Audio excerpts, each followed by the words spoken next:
Mentari belum tinggi saat gadis kecil itu tergesa-gesa menapaki jalanan berdebu. Seragam putihnya sudah tampak kusam, rok abu-abunya lusuh dengan jahitan yang hampir lepas di ujung. Namanya Nisa, siswi kelas 2 SMP di sebuah sekolah negeri di pinggiran kota Bogor. Setiap pagi, dia harus berjalan kaki sejauh hampir 4 kilometer dari rumah kecil di bawah jembatan layang untuk sampai ke sekolah. Hari ini dia kembali terlambat. Jam menunjukkan pukul 7.30 saat dia akhirnya sampai di gerbang sekolah. Napasnya tersengal, rambutnya basah oleh keringat. Tapi belum sempat ia melangkah masuk, suara keras langsung menghentikannya. "Nisa, berapa kali saya bilang, kalau terlambat, jangan harap masuk kelas," bentak Pak Burhan, kepala sekolah yang berdiri di dekat gerbang. Nisa langsung menunduk, mencoba menjelaskan, "Maaf Pak, tadi adik saya demam, saya harus..." "Alasan? Selalu alasan.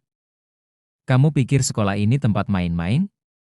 Sudah, pulang," bentaknya sambil menunjuk ke arah jalan. Anak-anak yang sedang berjalan menuju kelas menoleh. Beberapa tertawa, yang lain berbisik-bisik. Nisa menahan air matanya.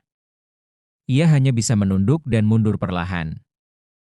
Tak ada yang membela. Bahkan guru piket pun hanya melirik dingin tanpa bicara. Nisa tidak marah. Tidak juga dendam. Tapi hatinya sesak. Di balik kesederhanaannya, Nisa menyimpan rahasia besar yang bahkan belum diketahui siapapun di sekolah itu. Rahasia tentang siapa sebenarnya ayah kandungnya.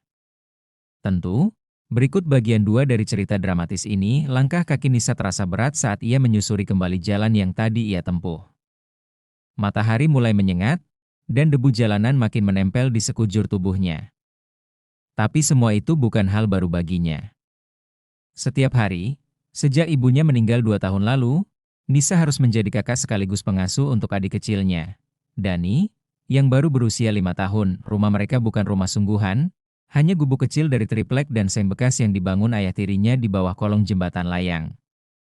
Sebuah ruang sempit beralas tikar sobek, tanpa listrik, dan hanya diterangi sinar matahari yang masuk dari sela-sela papan. "Teh?" Suara kecil Dani menyambutnya ketika Nisa membuka pintu gubuk. "Dani, gimana badanmu?" Nisa langsung mendekat, meletakkan tangannya di dahi sang adik. "Masih hangat." Nisa menghela napas pelan dan menyuapi Dani bubur sisa semalam yang ia panaskan kembali dengan kompor minyak kecil. Di matanya, adik kecil itu adalah segalanya. Alasan ia tetap bertahan. Namun, di pojok ruangan yang gelap, seorang pria parubaya tampak duduk merokok sambil menatap sinis ke arah mereka.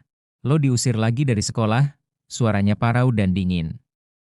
Pria itu adalah ayah tiri Nisa, seorang pengamen jalanan yang temperamen dan sering pulang dalam keadaan mabuk. Nisa tidak menjawab.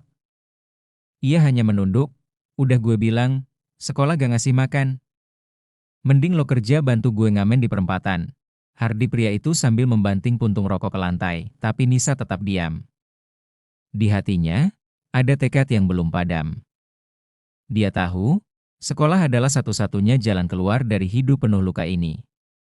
Dan meski semua orang memandangnya rendah, dia tahu, cepat atau lambat, mereka semua akan tahu siapa sebenarnya dirinya. Ayah kandungnya bukan orang biasa, dan saat semuanya terbongkar nanti, akan ada banyak wajah yang tertunduk malu. Malam itu, hujan turun deras membasahi atap seng yang bocor di berbagai sudut. Nisa duduk memeluk lutut di pojok ruangan, menatap nyala lampu minyak kecil yang bergoyang ditiup angin. Dani sudah tertidur, dibalut sarung tipis yang sudah robek ujungnya. Di luar, suara kendaraan dan gemuruh petir terdengar bersahut-sahutan. Tapi pikiran Nisa melayang jauh ke satu tempat yang tak bisa ia ceritakan pada siapapun. Di balik tumpukan pakaian lusuh di dalam karung plastik biru, tersembunyi satu benda yang selalu ia simpan rapat-rapat, sebuah surat lusuh dalam amplop kuning. Nisa mengambilnya dengan tangan gemetar. Amplop itu sudah sobek di ujung, tintanya mulai pudar, namun tulisan tangan di bagian depan masih terbaca. "Untuk Nisa, dari ayahmu." Surat itu ia temukan setahun lalu, beberapa minggu setelah ibunya meninggal karena penyakit paru-paru. Saat itu, Nisa sedang membersihkan koper tua di bawah tempat tidur. Tak ada yang memberitahu siapa ayah kandungnya sejak kecil. Ibu selalu menghindar setiap kali ia bertanya. Dengan perlahan, Nisa membuka lipatan kertas yang mulai rapuh. Ia membaca lagi kalimat demi kalimat seperti yang sudah ia hafal di luar kepala. Nisa, jika kau membaca surat ini, berarti ibu sudah tak bisa lagi menjagamu. Maafkan ayah karena tak pernah ada di hidupmu. Tapi percayalah, bukan karena ayah tak mencintaimu, melainkan karena ada hal-hal besar yang membuat ayah harus menyembunyikan identitas kita. Ayahmu bukan orang sembarangan. Namaku ada di media. Suatu saat kau akan tahu kebenarannya. Tapi untuk saat ini, tetaplah kuat. Dunia akan membencimu jika tahu siapa kau sebenarnya. Tetaplah rendah hati, Nisa. Waktunya akan datang. Dan ketika itu tiba, mereka semua akan tahu bahwa gadis kecil yang mereka hina adalah darah dari seseorang yang tak bisa mereka bayangkan. Mata Nisa basah. Bukan karena sedih, tapi karena beban yang belum bisa ia lepaskan. Dia tahu nama ayahnya. Nama besar. Nama yang jika disebut saja bisa mengguncang ruang guru di sekolah. Tapi ia memilih diam, untuk saat ini. Karena sebelum membuka siapa dirinya, Nisa ingin membuat dunia mengakuinya bukan karena siapa ayahnya, tapi karena siapa dirinya sendiri. Keesokan paginya, Nisa terbangun lebih awal dari biasanya. Dani masih tidur. Tubuhnya mulai membaik setelah semalaman ia jaga dengan penuh kasih. Tanpa suara, Nisa mengambil seragamnya yang belum sempat dicuci. Ia menyetrika kerahnya pakai botol kaca berisi air panas, lalu menyematkan pin nama kecil di dadanya. Nisa A.R. A.R. Dua huruf terakhir itu bukan inisial sembarangan. Hanya Nisa yang tahu betapa beratnya beban dua huruf itu. Di sekolah, tak ada yang pernah bertanya. Semua menganggapnya cuma pelengkap nama. Tapi bagi Nisa, itu adalah pengingat diam-diam bahwa darahnya mengalir dari seseorang yang disegani, bahkan ditakuti. Setelah memandikan dan menyiapkan bubur untuk Dani, Nisa pamit pelan kepada ayah tirinya yang masih tidur mendengkur. Ia kembali menapaki jalan panjang menuju sekolah. Kali ini ia datang lebih pagi. Gerbang sekolah masih tertutup, dan belum ada guru yang berjaga. Saat ia duduk di bangku beton di dekat taman kecil sekolah, suara langkah pelan menyapanya dari samping. Nisa menoleh. Itu Ranti, satu-satunya teman sekelas yang kadang masih mau duduk bersamanya saat istirahat. Gadis berkacamata itu tidak kaya, tapi jauh lebih beruntung dari Nisa. Kamu gak masuk kemarin ya? Aku lihat kamu disuruh pulang sama Pak Burhan, kata Ranti pelan. Nisa hanya tersenyum samar. Iya. Gak apa-apa. Ranti ragu sejenak, lalu duduk di sampingnya. Nis, aku dengar kabar. Katanya kamu bukan anak kandung Pak Jimmy. Nisa menegang. Ia menatap Ranti penuh selidik. Kamu dengar dari mana? Ada ibu-ibu warung dekat sekolah yang cerita. Katanya dulu ibumu pernah kerja di rumah pejabat besar, sebelum akhirnya tinggal di sini.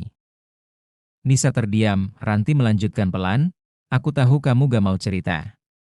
Tapi kalau kamu butuh tempat curhat, aku di sini ya. Perkataan Ranti terasa hangat di hati Nisa.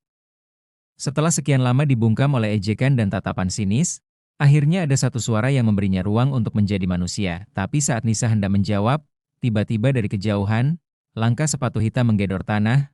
Pak Burhan datang, wajahnya kaku, langkahnya langsung menuju mereka. Nisa! Ke ruang BK. Sekarang juga, bentaknya tanpa penjelasan. Ranti menatap Nisa cemas. Nisa menunduk, jantungnya berdegup tak karuan. Belum pernah ia dipanggil ke ruang BK. Dan di sana, sebuah kejutan tak terduga telah menunggunya. Langkah Nisa terasa gontai menuju ruang BK. Ruang itu berada di sisi barat sekolah, sedikit terpencil dan jarang didatangi kecuali kalau ada murid bermasalah. Sepanjang lorong, murid-murid menatapnya, sebagian dengan rasa ingin tahu, sebagian lagi dengan cemooh terselubung. Begitu tiba di depan pintu, Nisa menghela napas dan mengetuk pelan. Masuk, terdengar suara berat dari dalam. Nisa membuka pintu. Di dalam, duduk 3 orang. Burina, guru BK yang selalu berwajah dingin, Pak Burhan yang berdiri menyilangkan tangan di sudut ruangan, dan seorang pria asing berbaju safari abu-abu, duduk tegak dengan wajah tegas namun penuh wibawa. Mata Nisa langsung tertumbuk pada pria itu. Hatinya mencelos, silakan duduk, Nisa. Ujar Bu Rina tanpa senyum. Nisa duduk perlahan. Jantungnya berdetak makin cepat. Ia bisa merasakan tatapan tajam dari pria asing itu menelusuri wajahnya. Bukan dengan marah, tapi seolah mencari kepastian. Pak Burhan angkat bicara. Pak ini, katanya mengenal keluarga kamu. Dia minta bertemu langsung. Kami tidak tahu urusan pastinya, tapi katanya ini penting. Pria itu bersandar sedikit, lalu bicara pelan, suaranya berat dan mantap. Namamu Nisa A.R., bukan? Nisa mengangguk perlahan. Nama ibumu, almarhumah Busari? Kepala Nisa kembali mengangguk, kali ini lebih ragu. Pria itu menarik napas panjang, lalu mengeluarkan dompet dari sakunya. Ia membuka lipatan kecil di dalamnya dan mengeluarkan selembar foto lusuh. Ia meletakkannya di atas meja dengan tangan gemetar. Nisa mengambilnya, dan matanya membelalak. Itu foto lama ibunya, berdiri di samping pria yang kini duduk di depannya. Wajah mereka berseri, berdiri di depan rumah mewah bergaya kolonial. Nisa menggigit bibir. Matanya mulai basah, pria itu menatapnya lekat-lekat. Nisa, aku ayah kandungmu. Hening menyelimuti ruangan. Bahkan Pak Burhan dan Bu Rina terdiam, wajah mereka berubah tegang. Nisa ingin bicara, tapi tak bisa. Tenggorokannya tercekat. Emosinya berkecamuk, antara marah, haru, bingung, dan takut. Selama ini, ayah mencarimu. Tapi ibumu menghilang dari radar kami sejak kamu lahir. Aku tak pernah berhenti mencari. Nak, tangan pria itu bergetar saat hendak menyentuh tangan Nisa. Namun sebelum ada yang bicara lebih lanjut, Pak Burhan langsung berdiri dan memotong. Maaf Pak, ini maksudnya gimana? Bapak siapa sebenarnya? Pria itu berdiri perlahan, membuka jasnya, lalu menyerahkan sebuah kartu identitas khusus. Dengan suara lantang, ia berkata, saya Brigjen Anwar Ramdhani. Dan gadis ini adalah putri kandung saya.